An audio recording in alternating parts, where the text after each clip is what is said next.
terima kasih Anda masih bersama kami di Kampus Corner. Oke, langsung saja kita lanjut untuk Evi nih. Tadi kan kuliahnya berarti masih online ya. Ini Evi menginginkan nggak sih kuliahnya cepat offline? Ingin banget supaya bisa kenal sama teman-temannya, kenal sama dosennya. Oh gitu. Lalu nih, selama perkuliahan online, apakah ada kendala mengenai pembelajarannya atau bahkan dari dosennya? Kalau kendala sih online ya lebih ke jaringan sih Kak. Tahu sendiri kan jaringannya itu kadang nggak bisa diatur. Jadi kadang jaringan hilang pas lagi belajar mengajar gitu sih. Memang kendalanya memang di jaringan gitu ya Pak kalau kuliah online. Nah, lalu Pak, bagaimana nih langkah Prodi Bahasa Inggris Udinus untuk terus meningkatkan kualitas dari dosen dan mahasiswanya? Nah, untuk peningkatan kualitas mahasiswa tentunya yang utama adalah kami membenahi dari kegiatan mahasiswa untuk mengikuti perkuliahan terlebih dahulu ya. Karena untuk membentuk menjadi mahasiswa yang berkualitas itu otomatis mahasiswa harus aktif mengikuti perkuliahan. Untuk itu kami bersama dosen-dosen yang lain itu berusaha untuk memperbaiki suasana pembelajaran itu ya dengan menyediakan fasilitas yang lengkap, kemudian metode pembelajaran yang baik sehingga harapannya mahasiswa itu aktif dalam mengikuti perkuliahan. Sehingga harapannya mahasiswa akan memiliki kemampuan seperti yang diharapkan. Kemudian untuk meningkatkan kemampuan atau kualitas dosen tentunya yang pertama adalah studi lanjut ya. Jadi karena dosen kan harus sekarang kan amanahnya harus minimal S3 ya. Jadi teman-teman yang saat ini belum S3 atau masih S2 itu kami beri kesempatan atau kami dorong untuk segera untuk menyelesaikan S3-nya. Dengan demikian dengan mengambil S3 itu mereka akan memiliki pengetahuan yang lengkap ya, yang utuh gitu ya. Selain itu untuk kualitas dosen itu juga kami kembangkan ya melalui membuat dosen itu aktif mengikuti kegiatan Tridharma pendidikan tinggi ya, khususnya untuk penelitian dan pengabdian masyarakat ya. Untuk kegiatan penelitian misalnya mengajukan berbagai proposal penelitian terutama yang didanai oleh pihak-pihak eksternal ya, kemudian juga mempublikasikan hasil penelitiannya itu melalui jurnal-jurnal internasional, terutama jurnal internasional yang berreputasi.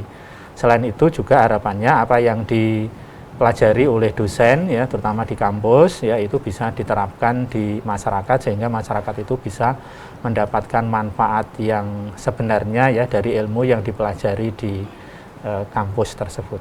Oke. Lalu untuk mahasiswa berarti juga meningkatkannya melalui prestasi begitu ya betul, Pak? Betul. Nah ini sudah ada nih atlet catur nih ya Pak Evi. Sebenarnya Evi, ini tuh Evi menekuni dunia catur itu dari usia berapa? Dari usia sepertinya sebelum sekolah ya, karena udah diajarin sama orang tua.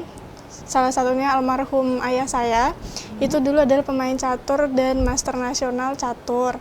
Dan lingkungannya, melihat lingkungan yang bermain catur, jadi tertarik sih seperti itu. Oh gitu. Selama ini Evi merasakan dampak positif dari menekuni catur itu apa saja? Dampak positifnya salah satunya bisa berprestasi ya, bisa juara, bisa keluar negeri, kemana-mana sih karena catur. Nah, ini kan Evi kan sudah mendapatkan gelar Women National Master ya begitu. Itu bisa dijelaskan gelar apa dan di mana Evi mendapatkannya? Jadi kalau di catur itu ada beberapa gelar ya. Untuk yang nasional sendiri ada Master Percasi, setelah itu di atasnya ada Master Nasional. Nah, kebetulan saya mendapatnya gelar Women Master Nasional Master, yaitu Master Nasional Wanita. Itu saya mendapatkannya tahun lalu di Pekan Olahraga Nasional di Papua. Waduh, keren sekali ya Pak. Nah, tadi kan sudah ada atlet catur. Lalu kalau yang di bahasa Inggris ini Pak, apakah ada pemenang atau juga gelar yang didapatkan mahasiswa di lomba internasional mungkin atau di nasional? Ya, untuk prestasi mahasiswa ini untuk yang prodi bahasa Inggris memang tidak hanya di bidang bakat dan minat seperti yang diraih oleh Evi ya. Evi kan lebih fokus ke bidang bakat dan minat ya.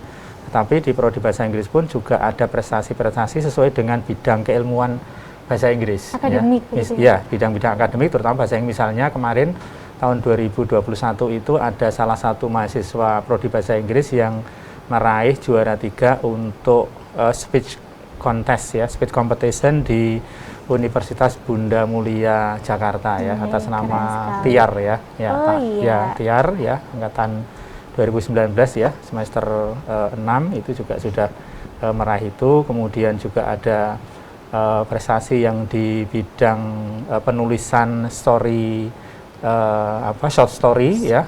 Jadi ada mahasiswa yang berhasil menulis naskah cerita, kemudian naskah cerita itu kemudian dibukukan dan dipublikasikan di tingkat internasional ya, di level ASEAN dan termasuk sebagai 25 penulis terbaik. Ya. Kemudian juga ada prestasi yang lain, misalnya prestasi essay writing ya, essay writing yang atas nama dari mahasiswa Ranita ya, itu berhasil meraih berbagai prestasi ya di tingkat nasional, misalnya tahun kemarin di Universitas 11 Maret ya, kemudian ada di UIN Yogyakarta ya, dan di event-event kompetisi yang lain ya. Jadi sekali lagi untuk prodi bahasa Inggris mahasiswanya tidak hanya memfokuskan pada bakat minat ya, tetapi juga terutama pada pengembangan keterampilan berbahasa. Iya, gitu, keren ya. sekali. Itu juga tidak lepas ya Pak dari dukungan prodi tentunya. Betul. Lalu dukungannya itu dalam bentuk apa saja Pak selama ini? Terutama untuk mempersiapkan lomba. Jadi ketika mahasiswa kami itu mengikuti lomba itu, dosen itu sudah mempersiapkan ya. Jadi ada pendampingnya ya, terutama untuk yang bahasa Inggris ya. Iya.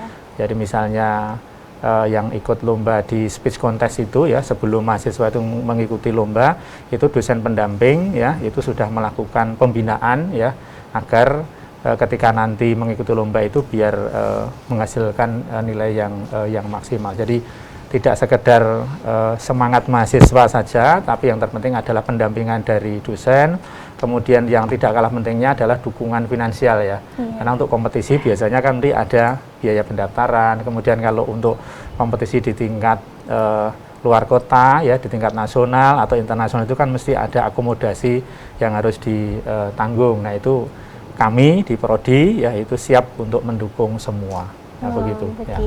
Untuk Evi ini selama bertanding, apakah sudah merasakan gelarnya suasana internasional? Begitu sudah pernah? Sudah. Bagaimana rasanya? Bisa dijelaskan ke pemirsa TV-ku?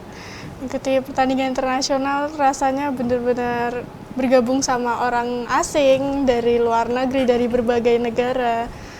Termasuk bisa saling mempelajari budaya masing-masing juga, bisa bertukar gitu sih. Bertemu dengan banyak orang. Nah, pasti Evi kenal nih dengan salah satu sosok yang sangat luar biasa, yaitu Grandmaster Susanto Megaranto. Sudah pernah? Sudah pernah ketemu, alhamdulillah kemarin ada event yang di Udinus itu ya. Itu. Wih, keren sekali Pak. Ternyata mahasiswa di bahasa Inggris ini keren-keren ya. Ya, amin Mbak.